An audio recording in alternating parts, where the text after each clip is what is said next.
Olá, boa noite. Graça e paz.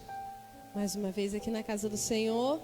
Quero te convidar para cultuar junto conosco ao Senhor e cearmos juntos.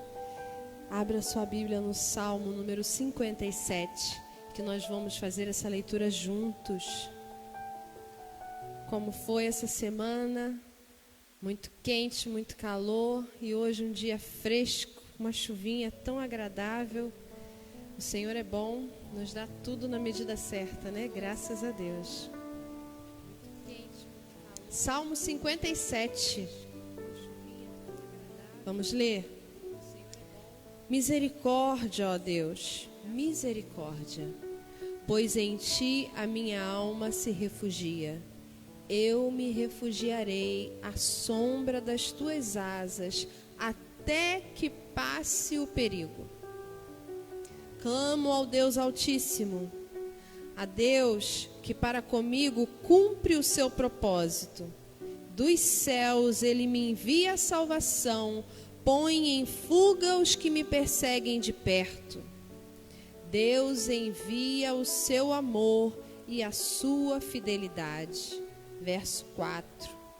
Estou em meio a leões ávidos para devorar.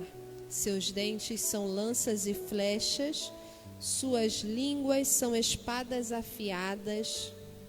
Sê exaltado, ó Deus, acima dos céus, sobre toda a terra esteja a sua glória. Preparam armadilhas para os meus pés, fiquei muito abatido. Abriram uma cova no meu caminho, mas foram eles que caíram nela.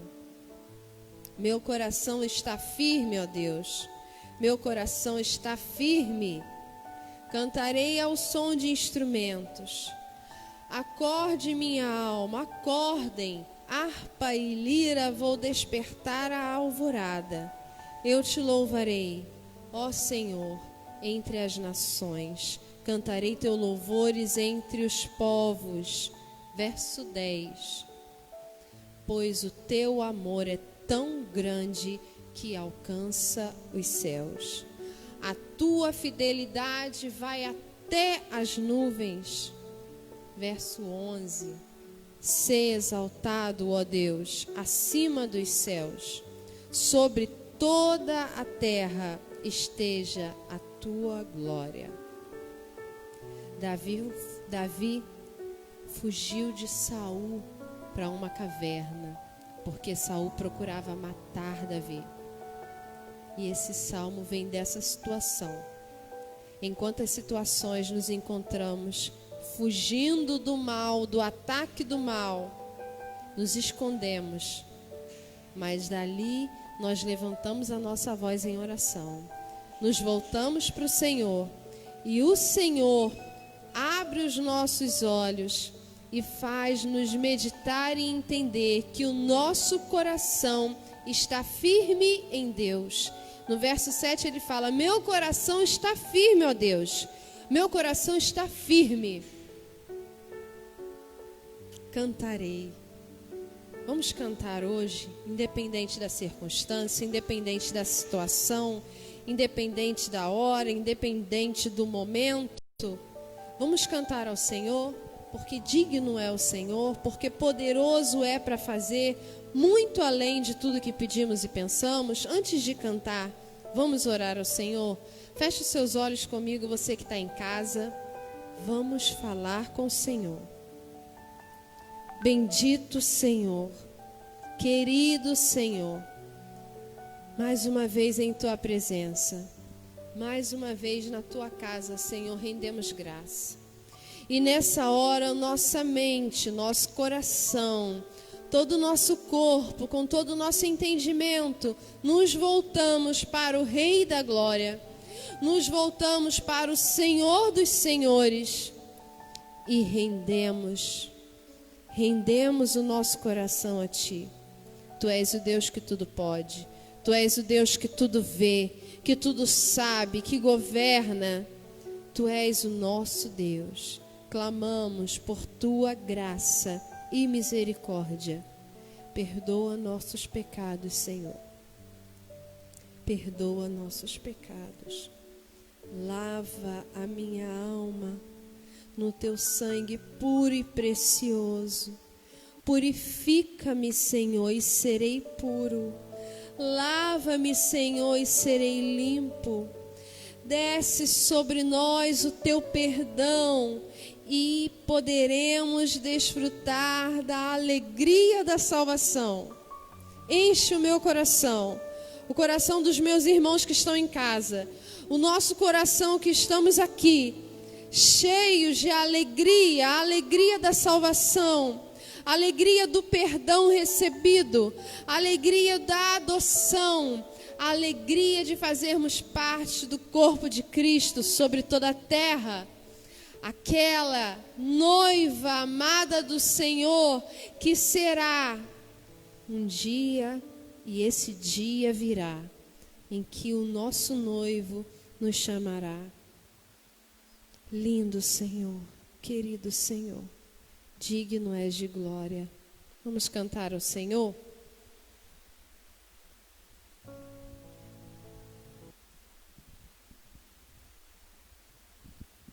Amém. Essa canção é fácil. A gente vai cantar aqui, você canta daí. Fala para o pessoal que você agora está cultuando ao Senhor. Não pode conversar com ninguém, não pode sair, não pode atender. É hora de cultuar ao Senhor. Digno é o Senhor para todo sempre.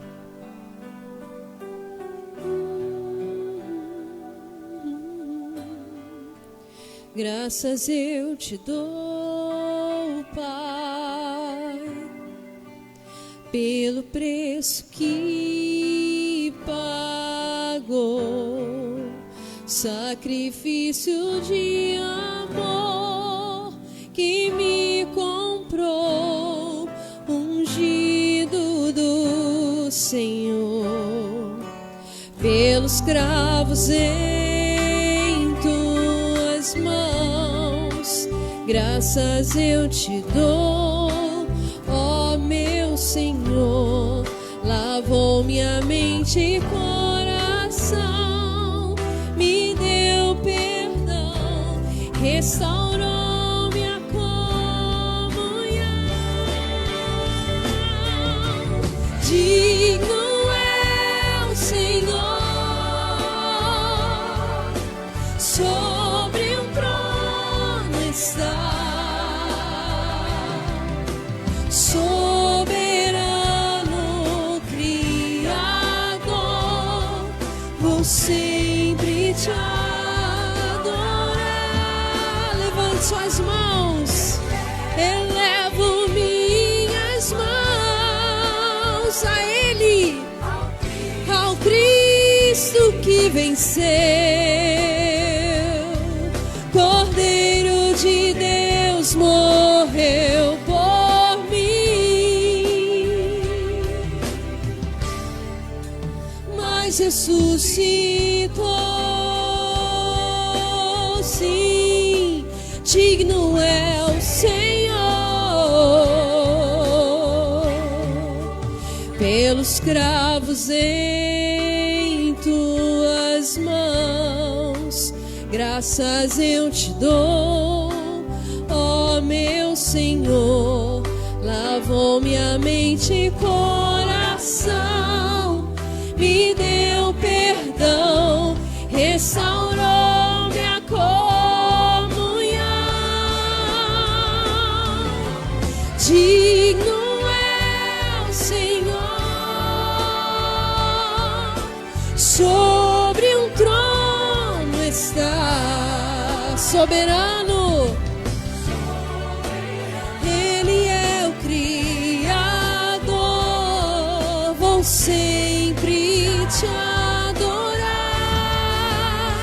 sim, elevo as minhas mãos aos céus, ao Cristo que venceu, Cordeiro de Deus morreu por todos nós, mas ressuscitou.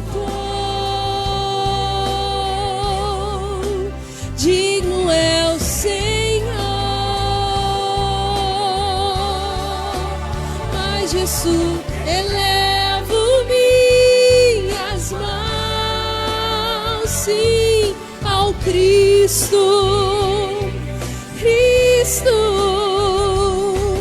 Cordeiro de Deus, morreu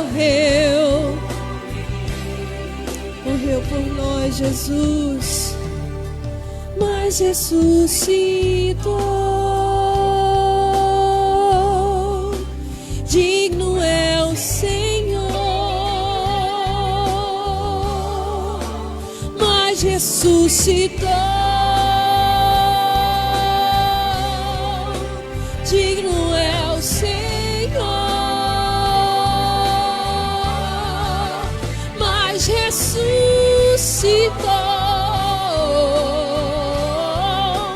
Digno é o Senhor.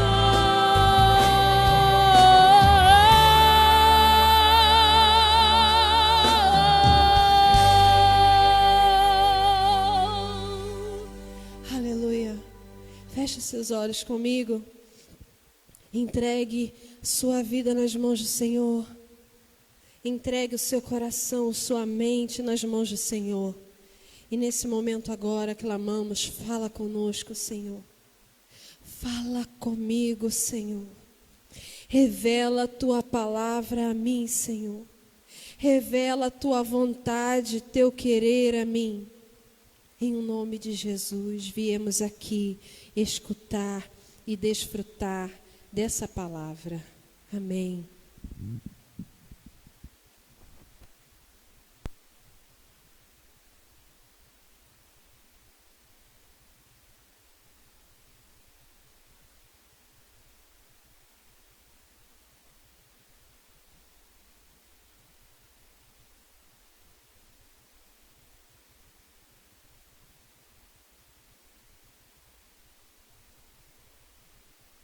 Som. Aí é baixo, obrigado.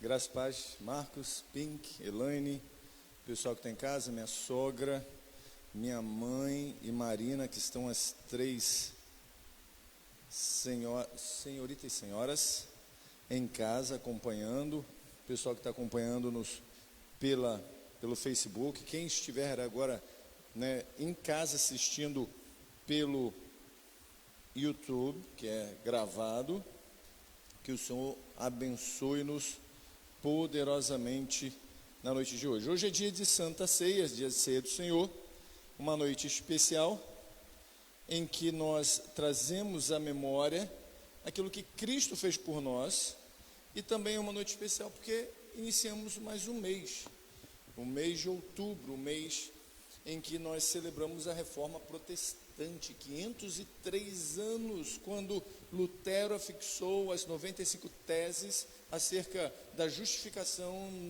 no mural da Catedral de Wittenberg, do Castelo de Wittenberg.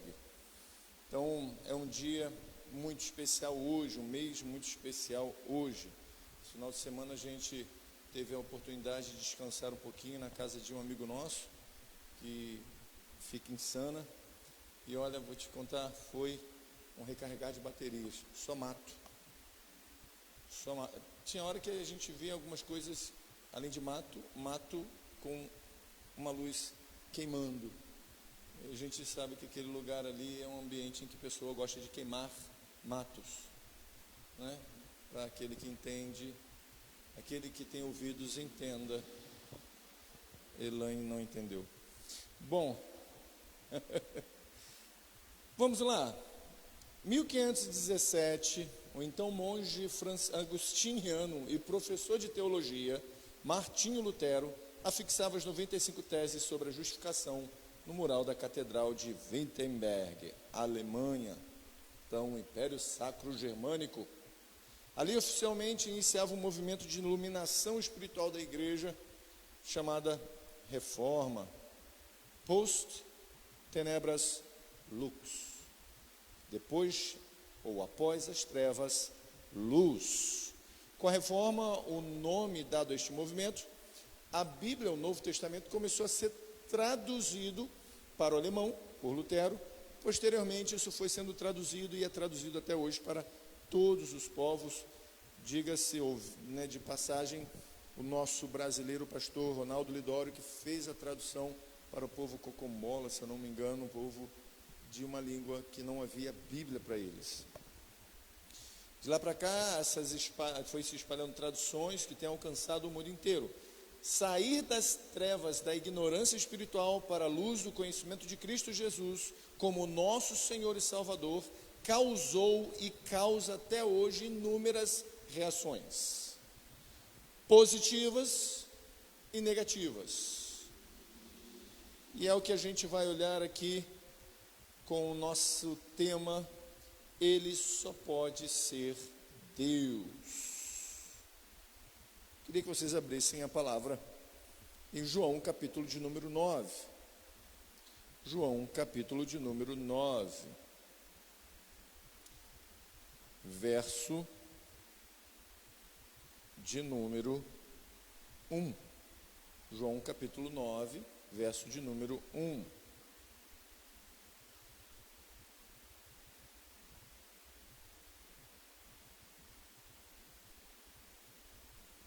Diz assim: caminhando Jesus viu um homem cego de nascença, e os seus discípulos perguntaram: mestre, quem pecou, este ou os seus pais, para que nascesse cego? Respondeu Jesus: nem ele pecou, nem seus pais, mas foi para que se manifestem nele as obras de Deus. É necessário que façamos as obras daquele que me enviou enquanto é dia. A noite vem, quando ninguém pode trabalhar. Enquanto estou no mundo, sou a luz do mundo. Dito isto, cuspiu na terra e, tendo feito lodo com a saliva, aplicou-o aos olhos do cego, dizendo-lhe: vai, lava-te no tanque de Siloé. E ele foi, lavou-se e voltou vendo. Então os vizinhos e os que os dantes conheciam, então os vizinhos e os que dantes o conheciam de vista como mendigo, perguntavam: não é este o que estava sentado pedindo esmolas? Uns diziam: é ele. Outros: não, mas se parece com ele. E ele mesmo, porém, dizia: sou eu. Perguntaram-lhe, pois: como te foram abertos os olhos? Respondeu-lhes: o homem chamado Jesus fez lodo, untou-me os olhos e disse-me: vai ao tanque de Siloé e lava-te. Então fui, lavei-me e estou vendo. Disseram-lhe, pois: onde está este homem?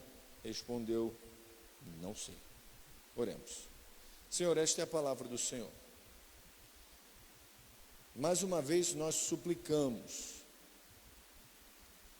Há áreas em nossas vidas que ainda estamos cegos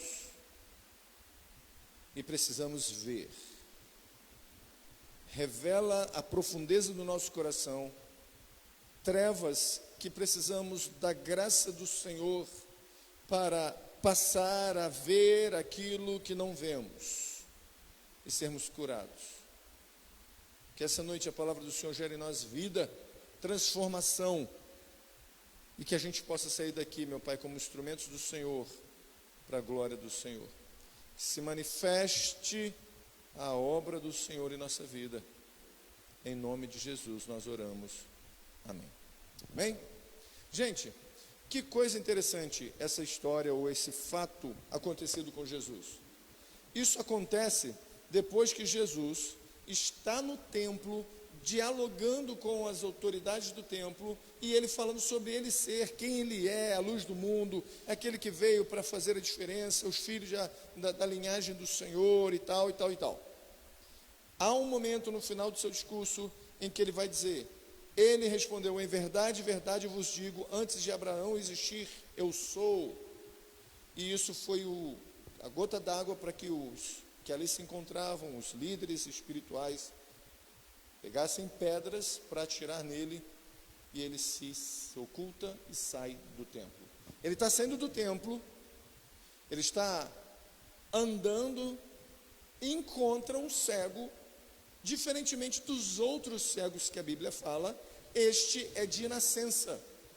Os outros 5 cegos que a Bíblia menciona são cegos que perderam a visão. Esse, a Bíblia diz que é desde nascença. E ao encontrar com este cego, que era algo comum, pobres, cegos, pessoas feridas, fisicamente incapacitadas, com ou a mão atrofiada ou paralítica, estar à porta do templo pedindo por esmola.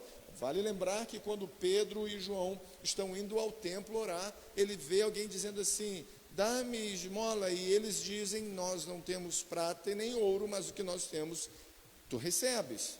E ele recebeu e foi transformado. Então era comum ver pessoas que não tinham como entrar no templo para cultuar, adorar, eram miseráveis, eram, aos olhos da religião, impuros, incapacitados, pecadores. Jesus vê este homem, e ao ver este homem, os discípulos, tira para mim o WhatsApp, está aí nessa aba aí. Ele vê os discípulos, e os discípulos falam para ele: mestre, a gente sabe que na nossa cultura, das duas, uma, esse homem é um amaldiçoado, a gente sabe. Esse homem, ele não tem a graça de Deus, a gente sabe. Esse homem não recebeu a bênção de Deus, a gente sabe. Agora, ele não é abençoado por Deus por causa de quem? Dele ou de seus pais? Os pais deles fizeram algo que ele é punido por tamanho pecado, ou ele é que é punido por causa de seus próprios pecados? Contradizendo o que o próprio Senhor diz na sua palavra: naquele dia dirão, e acabarão com esse ditado de que os pais comem uvas rotas e os filhos ficam com as bocas, uvas verdes, e os filhos ficam com as bocas rotas. O Senhor Jesus Cristo fala para eles: olha, nem ele pecou para que ele nascesse cego, de nascença, e nem os seus pais pecaram para que ele recebesse tamanho castigo. O que está acontecendo, aconteceu para que o nome do Senhor, ou a obra do Senhor, seja vista, manifestada. Esse homem sai de casa como qualquer homem naquela época, cego, guiado por outra pessoa. Esse homem sai de casa como qualquer homem daquela época, cego, triste, às vezes esperançoso, mas em seu íntimo, mais um dia de trevas. O Senhor sai do templo ameaçado por pedras, e a religião tem esse poder de apedrejar ou de ter as mãos pedras prontas, afiadas, para tampar naqueles que estão andando num caminho diferente da religião proposta. É natural, isso é natural do homem, querer apedrejar o outro, porque o outro tem um pensamento diferente do que a religião predominante propõe. Jesus sai do templo e encontra este homem, talvez abatido, talvez cansado, talvez esperançoso, mas encontra esse homem. Ao manifestar-se a ele, que não vê, ele faz algo que também era comum naquela cultura, tradição deles, tentar curar um cego. Algumas formas eram usadas, às vezes mel misturado com alguns outros elementos, às vezes o barro era um elemento para que se misturasse com algo, para passar nos olhos como se fosse uma espécie de agente, reagente, mas nenhuma história de cura é manifestada em toda a história com relação a isso. O Senhor cospe, faz um lodo, passa nos olhos do cego, e esse cego é conduzido, ele não vai andando até o tanque de Siloé, e vale lembrar que da entrada do templo até o tanque de Siloé, 400 metros aproximadamente. Alguém o guia com aquela cara suja entre o povo até a água, conduzindo até esse tanque de Siloé. Ele entra na água e lava o seu olho, e a lama que está no seu olho vai sujar aquela água. Ele sai dali vendo, mas ele não encontra mais Jesus. Jesus não está ali. As pessoas o reconhecem. Talvez ele vá reconhecer as pessoas pelo ouvir o som de suas falas. E ali ele começa a dizer: olha, eu era cego, mas um homem chamado Jesus fez lodo, untou os meus olhos e disse-me para eu ir ao tanque. Eu fui, e agora eu estou vendo. Agora, onde ele está, eu não sei. Isso gera todo um movimento dos fariseus, porque Jesus cura alguém no sábado. Num dia que a religião, os religiosos dizem, não poderia haver nenhuma manifestação de exercício físico ou o que fosse. Ele é levado pelos fariseus a ser interrogado. Os fariseus começam a dizer, e aí vale ler comigo o verso de número 15. Então, ou melhor, o verso de número 13. Levaram, pois, aos fariseus os que dantes fora cego, e era sábado, o dia em que Jesus fez o lodo e lhe abriu os olhos. Então, os fariseus, por sua vez, lhe perguntaram, como chegara a ver? Ao que lhe respondeu, aplicou o lodo nos meus olhos, lavei-me e estou vendo. Por isso alguns dos fariseus diziam, este homem não é Deus, porque não guarda o sábado. Diziam outros, no entanto, como pode um homem pecador fazer tamanhos sinais? Havia dissensão entre eles. Olha que coisa interessante. Nesse período aqui, alguns dos fariseus já tinham admiração por Jesus. Nicodemos é um. José de Arimateia é outro. Nesse caso aqui, Nicodemos já havia tido um encontro com Jesus. Jesus já havia falado com ele, olha, não há como entrar no reino dos céus, a não ser que nasça da água do Espírito. Como que eu vou nascer? E há aquele diálogo entre ambos. Nesse momento aqui, já tem um grupo que consegue ver Jesus com um outro olhar, um olhar positivo, e há um outro grupo majoritário que olha para Jesus como alguém que deve ser parado. É incrível como Jesus tem o poder de causar dissensões. A pessoa de Jesus tem esse poder. Por que ele tem esse poder? Porque a luz sempre vai chocar com as trevas. Sejam trevas espirituais, sejam trevas da ignorância de conhecer a verdade sobre ele. Jesus então, ou melhor, os discípulos ali estão como? Olha, como que pode vocês chamarem este homem de pecador, dizendo esse homem não é Deus porque não guarda o sábado, ou seja, esse cara é um pecador, porque só Deus pode fazer milagre.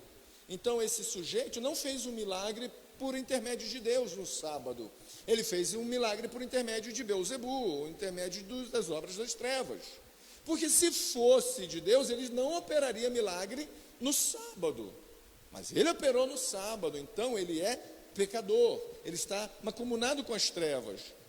O que parte dos outros fariseus vão dizer, olha só, se fosse pecador,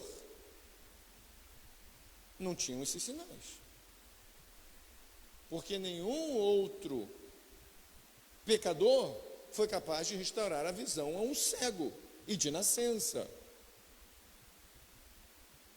Verso 17, eles perguntam ao cego mais uma vez, que dizes tu a respeito dele, visto que te abriu os olhos? E a resposta desse cego agora já não é mais simplesmente o homem, não que seja simples, porque ele diz, o homem. E eu acho mais bonito ainda no grego, que vai começar, é quem nos usou, vai dizer, ele, o homem chamado Jesus. Há um destaque. Agora ele vai dizer algo muito profundo. Ele vai dizer, no verso de número 17, parte B, que é profeta. Ele está dizendo, olha, vocês dizem que é pecador. O outro aqui está dizendo que não tem como ser pecador. Ele é um enviado do Senhor. E realmente eu testifico. Ele é alguém que tem autoridade de Deus para propagar uma verdade que outro homem não teria. E vale lembrar que profeta não é apenas aquele que antecede uma palavra dura contra um povo que está em pecado. Ele também antecede mostrando e falando sobre os sinais do reino de Deus. E é o que ele mostra, que o reino de Deus, quando Cristo vier de fato de verdade, não haverá pessoas cegas, não haverá pessoas mudas, não haverá pessoas doentes, mancas, o que for, não haverá pecado, todos estarão restaurados, os eleitos em Cristo. Então ele está dizendo, olha, este é o que é o profeta, ou seja, ele tem poder oriundo de Deus, como mensageiro de Deus, a dizer que é possível que haja transformações, milagres. E ele me fez ver o que eu não podia. O verso 18 vai acontecer. Não acreditaram os judeus que ele fora cego. Calma aí. Agora estão duvidando da integridade do homem. Já questionaram a integridade de Jesus. Agora ele vai questionar a integridade do homem. Como assim? Esse homem eu acho que não é cego. Chama os pais dele. Isso na cultura judaica é realmente desafiador, melhor, desafiador não é triste, porque é como se a gente, um homem maduro, casado, falando algo, e alguma outra pessoa dissesse, não, eu chamo seus pais, calma aí, eu tenho 45 anos, você está querendo me chamar meu pai na escola, na minha faculdade, eu pago, eu estudo, eu estou aqui com atestado, eu estava doente, e você quer que eu chame os meus pais para que ele diga se eu estava doente ou não? Isso é, no mínimo, uma falta de respeito. Mas chamaram os pais dele. O que eles disseram? Sabemos que este é nosso filho e que nasceu cego. Mas não sabemos como vê agora. Ou quem lhe abriu os olhos, também não sabemos. Pergunta para ele, ele já tem idade. Ele fala por si. Ele já é um homem. O que vocês querem saber por mim, meu pai? Do meu filho? Ele já é um maduro. Ele tem responsabilidade sobre a vida dele. E aí eles vão no verso de número 22. Isto disseram seus pais porque estavam com medo dos judeus. Pois estes já haviam assentado que se alguém confessasse ser Jesus o Cristo, fosse expulso da sinagoga. Eu quero falar 3 pontinhos sobre expulsão da sinagoga. Há 3 tipos de expulsão na sinagoga no tempo de Cristo. A primeira e a segunda, ela é disciplinar. A pessoa poderia ficar entre 5 a 30 dias em disciplina, poderia prorrogar por mais 5 ou 30 dias, caso não houvesse realmente um arrependimento. A primeira disciplina chamava-se Nessefar, que era 5 a 30 dias sem contato com a comunidade judaica, a sinagoga. Ele não poderia estar lá, ele não poderia congregar lá, ele ficaria basicamente isolado por um tempo. A segunda era Niduí, e esse, apesar de ser disciplinar e temporário, ele era um pouco mais constrangedor, porque haveria sons de trombetas e amaldiçoamento, essa palavra? Maldições acerca daquela pessoa, como se jogasse conjuros, conjuros sobre aquela pessoa. Você é um pecador, você não presta para nada, você é filho de Belzebu, você... E todo mundo ouviria que aquele cara havia feito algo que o líder da sinagoga decidiu excomungá-lo, ainda que por um tempo de 5 a 30 dias. Aí imagine, hoje no nosso tempo, alguém sendo tirado da igreja e a pessoa botando no caixa de som, falando assim, tá vendo esse sujeito aqui, ele saiu da igreja por causa disso, ele está sendo disciplinado por 5 a 30 dias, e se ele falar alguma coisa, se ela falar alguma coisa, não vai voltar e vai ficar mais 30 dias, e a pessoa tinha que ficar calada, não poderia justificar nada, não poderia questionar nada. E existia a terceira expulsão, que era Herem, que era a expulsão não apenas da sinagoga, mas da comunidade judaica. Esse sujeito expulso era considerado como um gentio, alguém que não tinha mais nenhuma herança da parte de Deus, logo era alguém condenado ao inferno. E é essa expulsão que os pais estão com medo. Calma aí, a gente já sabe, se a gente falar que Jesus é o Cristo, vão nos condenar ao inferno, e a gente não tem evidência de que Jesus é o Cristo, eu não sei ainda, então é melhor a gente ficar quieto, deixa que o nosso filho lide com isso, ele já é responsável, e é isso que a lei judaica ensina. Se você tem, o pai tem responsabilidade espiritual sobre o seu filho até os 12 anos de idade, 13 anos, 12, 13 anos, e ali há o que a gente chama de bar mitzvah, onde ele se torna o filho do mandamento, e ali ele vai fazer a primeira vez a leitura, num texto grego, a menina é a bat mitzvah, e aí o que acontece? Ele se torna filho do mandamento, filha do mandamento, e eles se tornam independentes espiritualmente dos seus pais. O pai vai cuidar ainda, o pai vai educar, mas independentes agora, eles têm responsabilidade diante de Deus por suas decisões. Agora, você tem um homem que já não tem mais 12, 13, 30, considerado um homem, e ele diz, olha, eu não tenho mais responsabilidade sobre a vida do meu filho, eu já tenho minha responsabilidade, já é duro ser pai de cego, tudo bem, ele voltou a enxergar, mas eu não sei, toma conta dele aí, vê o que foi. O verso 23, eles dizem ao pai, verso 24, então chamam pela segunda vez o homem que foi cego. Poxa, já chamou, eles viram, já tem testemunho, chamam de novo. E eles dizem, dá glória a Deus, nós sabemos que esse homem é pecador. E esse é um termo muito bacana para a gente atualizar hoje. Quando a gente conversa com alguém e a pessoa fica assim na dúvida se a gente está falando a verdade, costumamos dizer o quê? Não, é diante de Deus. Estou falando diante de Deus. Esse dar glória a Deus é o mesmo quesito que a gente usa. Diante de Deus, fala a verdade. Você não tem para onde fingir. Você não tem como mentir. Você está falando diante de Deus. Então, esse termo que ele usa, dar glória a Deus, é exatamente como se nós falássemos hoje, diante de Deus, fala a verdade. Você era cego mesmo? Foi Jesus que te curou? Fala a verdade, ninguém. Diante de Deus. O que ele diz? Ele retrucou, se é pecador, não sei. Uma coisa eu sei. Eu era cego e agora vejo. Olha que coisa interessante. A religião tem esse poder. Ela tem esse poder de que, se não foi feito dentro do escopo dela, dentro do controle dela, qualquer outra coisa boa, positiva, é vista como se fosse algo ruim.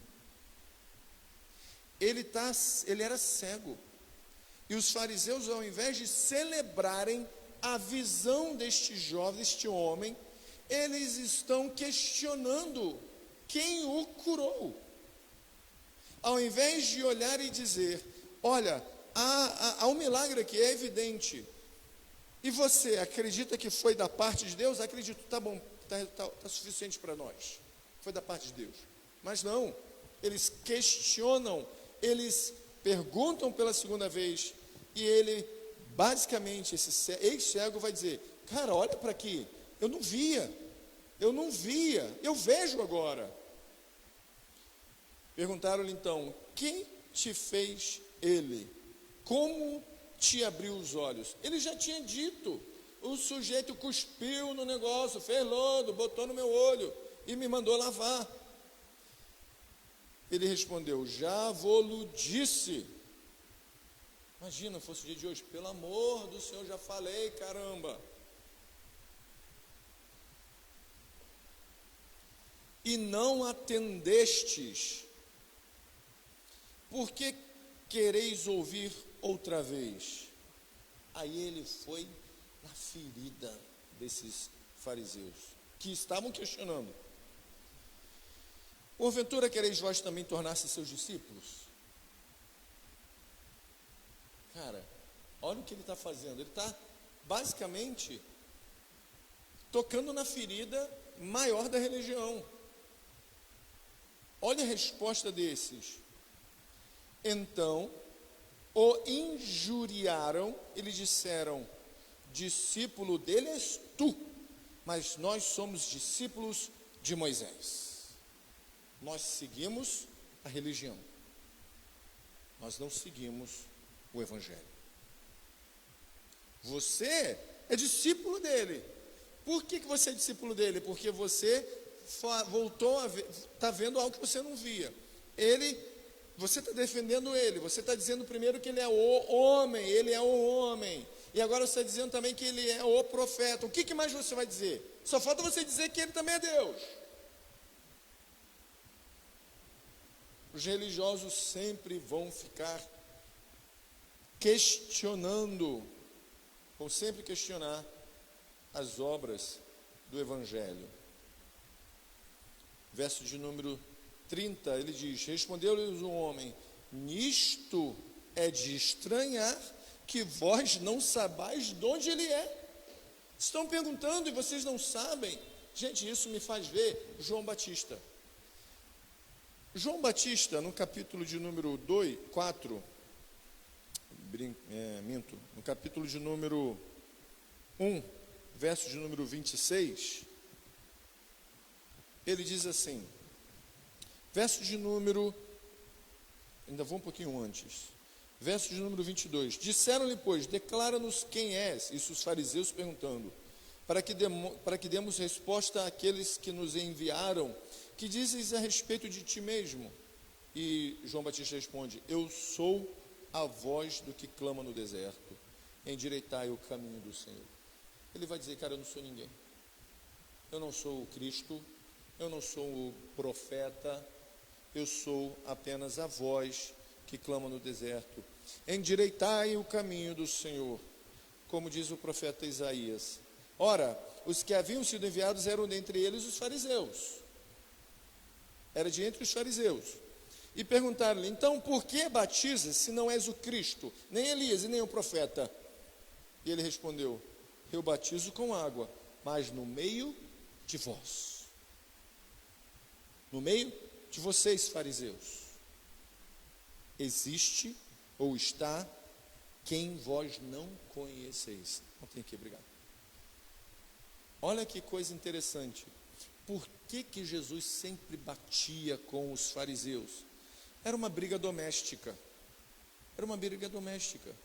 Jesus não poderia ser essênio, Jesus não poderia ser zelote, Jesus não poderia ser uma outra classe ou uma seita judaica, que é o termo usado, a não ser fariseu. E João Batista vai dizer: olha, vocês não conhecem, ele está no meio de vós.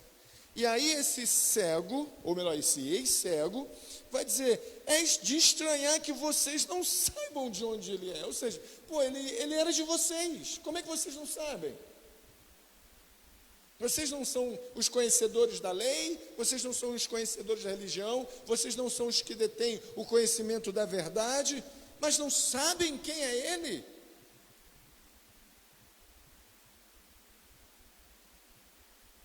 E contudo, ele me abriu os olhos. Mais uma vez ele fala: eu era cego, mas ele me fez enxergar.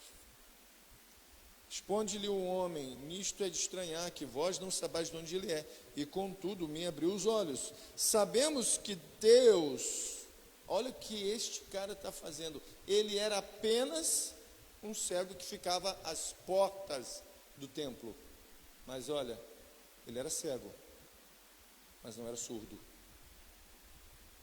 E olha o que o Espírito do Senhor faz através dele. Sabemos que Deus não atende a pecadores,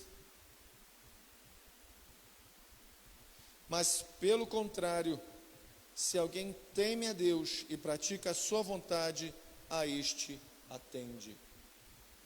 E olha onde ele vai chegar.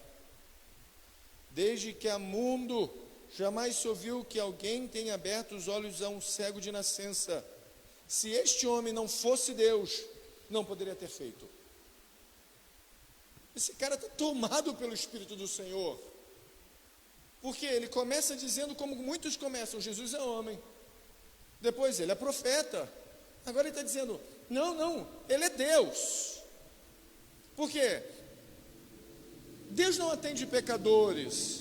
E o que este sujeito fez só poderia ser feito por alguém que não tem pecado. E não existe alguém que não tenha pecado a não ser Deus. Então Deus operou esse milagre. Deus realizou esse milagre. Jesus é Deus. Não é apenas o Messias, o Cristo. Ele é o nosso Deus. E aí a resposta no versículo 34 é: mas eles retrucaram: tu és nascido todo em pecado e quer nos ensinar? O expulsaram. E esse expulsar tem a ver com herem. Tiraram do contexto deles ali, ó. Sai daqui, você não pertence a esse corpo, a esse grupo, você está negando a nossa religião. O verso 35 vai dizer que Jesus tinha ouvido que ele havia sido expulsado. Ou seja, a religião expulsa os deformados. A religião expulsa os que têm a visão restaurada, porque os que têm a visão restaurada não se encaixam dentro de uma religião que castra. E diz: crês tu no Filho do Homem? E esse termo Filho do Homem tem a ver com as profecias dos profetas. Ele respondeu: quem é Senhor para que eu nele creia? Ele estava falando com aquele que ele havia dito que era Deus, e o Senhor está se revelando para ele. E Jesus disse-lhe: já o tens visto. Ou seja, você está vendo.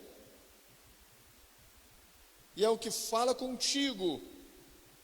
Então afirmou ele: creio, Senhor, e o adorou. Prosseguindo Jesus: eu vim a este mundo para juízo, a fim de que os que não veem, vejam, e os que veem se tornem cegos. Alguns dentre os fariseus que estavam perto dele perguntaram-lhe: acaso também não somos cegos? Respondeu-lhe Jesus: se fossem cegos, não terias pecados algum, mas porque agora dizes, nós vemos, subsiste o vosso pecado. Olha o que ele diz: se vocês não vissem e dissessem, olha, nós não conseguimos ver, vocês estão dizendo que vêm, e não testificam, e não confessam quem eu sou, vocês estão negando quem eu sou, vocês estão em pecado. A religião tem o poder de estar com pedras na mão, prontas para bater no Evangelho, porque a religião vai dizer, você tem de fazer isso para alcançar isso, e o Evangelho vai dizer, Cristo fez isso e te alcançou. A religião vai dizer, faça isso para agradar a Deus, e o Evangelho vai dizer, por causa de Cristo, nós nos tornamos agradáveis a Deus. A religião vai estar com pedras nas mãos, quando a gente abrir a Bíblia, ler a Bíblia e dizer e apontar para Cristo. O Evangelho vai sempre dizer, a Bíblia é sobre Cristo. Enquanto a gente fica preso à religião, nós somos os que tampam pedras nos outros, mas quando somos libertos pelo Evangelho, somos os que recebemos pedradas. O cego não sabia nada sobre a messianidade de Jesus quando Jesus foi até ele. Não sabia nada sobre a autoridade divina de Jesus. Mas depois de Jesus ter aberto os seus olhos, Jesus se tornou o seu Deus, inquestionável, a ponto dele ser expulso da sinagoga e ele estar diante de Cristo, sabendo das implicações de sua confissão. Nossa confissão acerca da nossa fé em Cristo sempre vai gerar implicações, sempre. Porque seremos sempre questionados. Que testemunho você tem diante da sociedade, diante da família, diante da igreja, diante de Deus? Se Ele abrir os nossos olhos, precisamos ver as obras que Ele operara em nosso coração. E aí eu concluo com um ponto que Crisóstomo, o pai da igreja, e Teófilo, pais da igreja, diziam acerca do verso de número 4, quando Jesus diz: é necessário que façamos as obras daquele que me enviou, enquanto é dia. A noite vem, quando ninguém pode trabalhar. Enquanto estou no mundo, sou a luz do mundo. Crisóstomo e Teófilo, eles concordavam no seguinte ponto, que enquanto Jesus estava neste mundo, antes da paixão, ele operara e deveria operar os milagres que mostrariam o que era o reino. Porque na sua morte, ele não poderia fazer nada naquele momento. E eles vão dizer: o trabalho deste mundo e o trabalho do mundo futuro, antes e depois da paixão de Cristo, vida e morte. Enquanto é luz do dia, enquanto há vida, eu vou fazer as obras que glorificam a Deus. Porque quando vier a noite, não podemos fazer mais nada. Enquanto temos vida, devemos fazer as obras que glorificam a Deus. E o que glorifica a Deus? Se não ouvir a sua voz, obedecer a sua palavra, sermos sensíveis à voz do Espírito Santo, trabalhados por sua palavra, perdoando, alcançando, transformando e sendo transformado.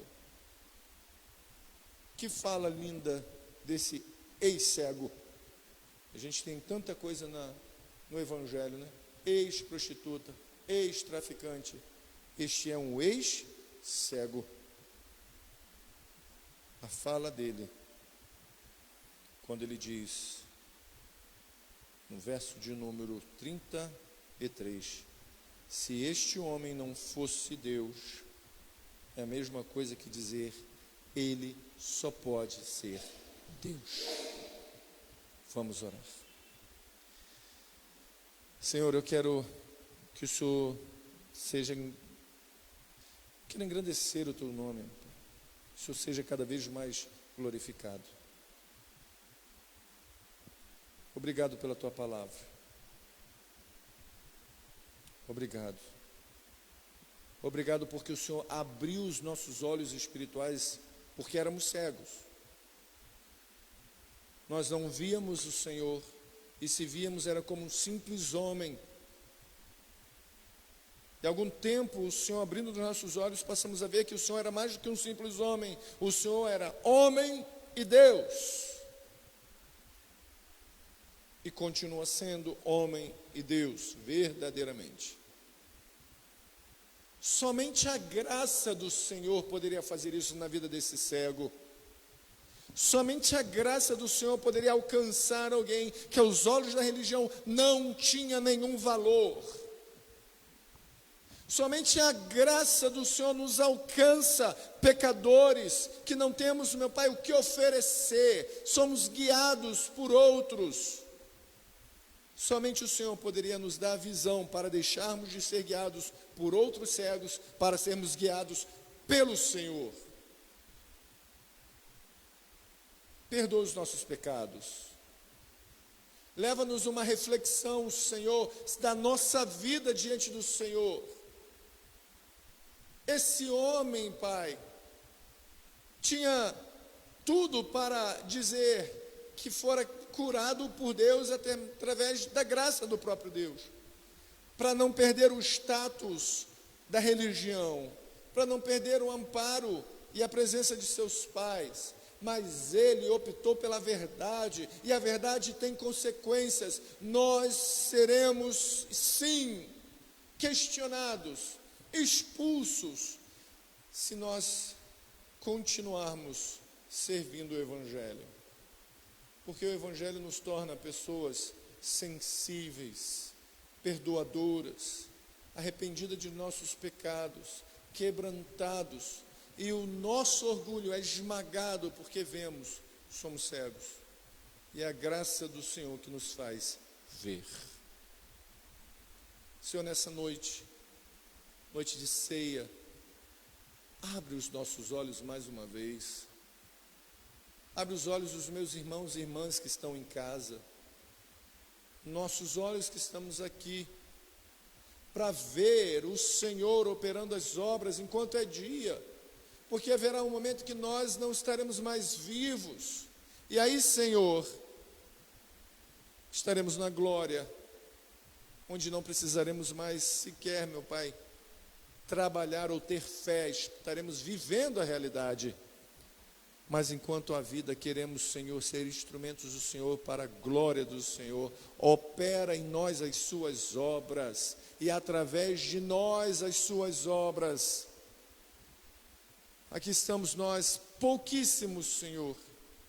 Somos pequenos e somos poucos, mas o Senhor tem sustentado esta casa. O Senhor tem mantido a nossa fé, tem aberto os nossos olhos, e nós cremos que há ainda algo que o Senhor ainda operará neste local. Perdões, curas, milagres, transformações, nascer de ministérios, de pessoas que não sabiam que tinham, renascimento de ministérios de pessoas que já haviam selado as suas vidas por causa da religião que apontou como perdedores, pecadores, condenados. O Senhor Deus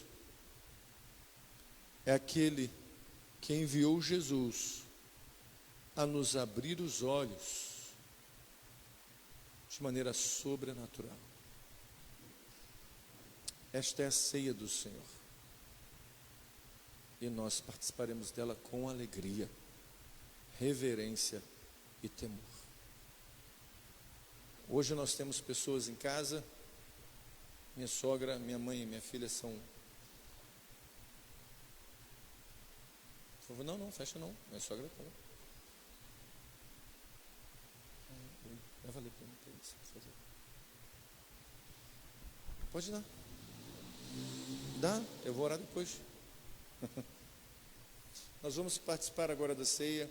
Então a gente vai fazer a ministração transmitida, porque temos famílias em casa que estão assistindo. Perdoe minha voz, eu estou já uns 2, 3 dias assim, né? Voz de homem. Uma semana. Voz bonita, forte, potente. Nelson Rodrigues. Vamos pegar os elementos? Você que está em casa, pegue os elementos, pegue o pão. Nesse momento nós vamos orar. Senhor, nós queremos agradecer ao Senhor por esse elemento, o pão. Senhor, obrigado, porque o Senhor foi na cruz o pão do sofrimento. O Senhor sofreu, o Senhor padeceu, o Senhor foi morto. Na verdade, o Senhor entregou a sua vida na cruz. Ninguém poderia tirar a sua vida. O Senhor entregou. Mas o Senhor sofreu. E o Senhor foi o pão do sofrimento ali na cruz, para que para a nossa vida se tornasse o pão da vida. O Senhor nos trouxe vida. Então, Senhor, onde há vida, há sensibilidade, há sentidos. E nós queremos ser sensíveis à sua voz, à sua palavra. Nos faça ver o que nós não estamos vendo. Mostre-nos o que precisamos ver. Abre os nossos olhos espirituais de uma maneira poderosa, para que vejamos o que o Senhor quer nos mostrar e ainda não conseguimos ver. Eu louvo o teu santo nome por este rico momento. Damos graças ao Senhor, bendito é o Senhor, Deus do universo, que nos trouxe da terra o pão.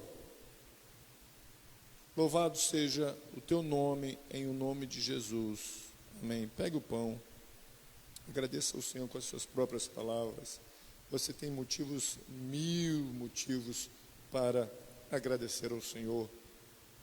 Afinal de contas, Deus te deu vida, Deus te deu o Espírito dele, Deus te deu a santa ceia dele, Deus te deu a comunhão com a igreja, Deus te deu os seus familiares, esposa, marido, pai, mãe, irmãos, irmãs, Deus te deu amigos, Deus te deu a graça dele, Deus te deu o perdão dele, Deus te deu o Espírito dele nos conduzido em sua palavra, ele nos deu a palavra.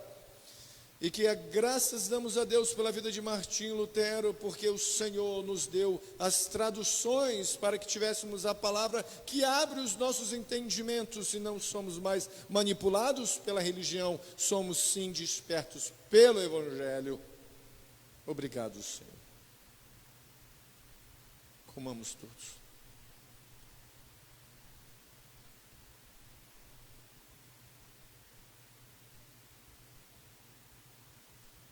Semelhantemente, Cristo pegou o cálice e disse: este é o sangue da nova aliança. Não uma aliança feita por homens, não uma aliança entalhada em pedras, mas uma aliança entalhada no nosso coração. Ninguém pode tirar, ninguém pode nos arrancar de Jesus, ninguém pode nos puxar de Jesus. Estamos na mão de Jesus, na mão de Deus, e Ele nos guarda, Ele nos protege, Ele nos limpa, Ele tem cuidado de nossas vidas, ainda que os nossos olhos muitas vezes não vejam isso, Ele tem cuidado de nós. Então, nesse momento, somos gratos pelo Espírito do Senhor em nossa vida, e clamamos a Ele: Senhor, como o cálice da aliança, renove em nós a alegria da salvação, renove em nós aquele espírito inabalável, aquele espírito que olhava e queria, meu Pai, servir ao Senhor com todas as forças, com todo entendimento, onde não guardava-se, meu Pai, nenhum rancor, mágoa e nenhuma razão. Sempre o Senhor é a razão. Perdoa os nossos pecados, perdoa os nossos pensamentos, os nossos olhos que nos traem, a nossa língua que nos trai. Perdoe nosso coração. Como o Senhor, meu Pai, enviando o seu Filho na cruz, nos perdoou, pedimos também que nós possamos perdoar uns aos outros.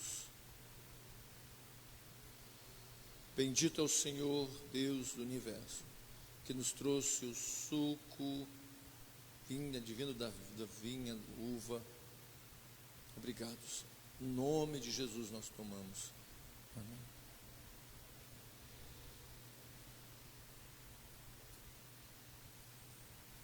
Aleluia, Senhor.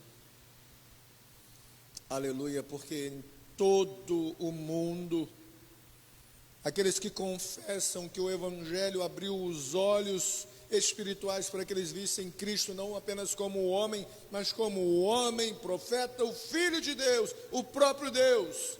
Celebramos em todo o mundo, onde o Senhor foi pregado, e onde o Senhor foi, meu Pai, o Senhor daquela nação, daquele povo, daquele homem, daquela mulher, a celebração da vida, do memorial de que nós não estamos sós, e que um dia teremos uma reunião gloriosa nos céus, com os que morreram por causa dessa verdade, com aqueles que não desanimaram por causa de um tempo de chuva, com aqueles que não desanimaram por causa de seus sonhos pessoais, que foram frustrados com esta pandemia, com esta quarentena, mas que, insistindo em prosseguir, prosseguiram para o Senhor. Ai, Espírito Santo, obrigado por manter aceso no nosso coração a alegria de sentarmos à mesa e congregarmos dessa grande e maravilhosa reunião, em que Cristo está nos recebendo, a participarmos de tamanha dádiva. Um dia essa ceia será real, física, e veremos o nosso Senhor como nós vemos um ao outro. E melhor ainda, porque não haverá problemas de vista. Estaremos vendo tão plenamente quanto o Senhor nos vê. Amém. E graças a Deus. Amém? Deus é bom. Vamos ofertar ao Senhor. Dinha, você pode, por favor, ali. Você que está em casa, que quer nos ofertar essa comunidade de fé, você pode entrar em contato com o inbox aí no Messenger, tá bom? Para que a gente possa ofertar, o que vocês possam ofertar e a gente manter essa comunidade ainda financeiramente, tá bom? Vamos orar para aqueles que já ofertaram, aqueles que vão ofertar. Deus, ele é surpreendente. E eu volto a afirmar o que a gente falou na quarta-feira: espere o inesperado. Senhor, obrigado pelos ofertantes, por aqueles que podem e não podem ofertar. A religião vai dizer que o que não oferta não recebe a sua bênção, mas o Evangelho do Senhor diz que aquele que oferta ou não oferta já recebeu a sua bênção. Então, obrigado, Senhor, porque o Senhor abençoou cada um de nós aqui presente, aqueles que estão em casa, com um Evangelho maravilhoso da vida, morte e ressurreição de Jesus Cristo. Essa boa notícia nos alcançou. É pela graça, é a graça do Senhor que fez com que nós, meu Pai, estivéssemos hoje celebrando 500 e quase 503 anos após a reforma, essa verdade. Fomos salvos pela graça, somente pela graça e não por meio de nossos méritos pessoais.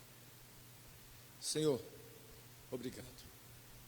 Que a graça, maravilhosa graça do Deus Pai Todo-Poderoso, que o amor insondável e profundo amor de Cristo e as ricas e doces consolações do Santo Espírito seja uma verdade na nossa vida até a consumação dos séculos, para todo sempre. Amém, amém e amém. Que Deus abençoe todos nós. Quarta-feira estaremos com a transmissão, seguindo Juízes, a temática das quartas-feiras, tá bom? Deus abençoe.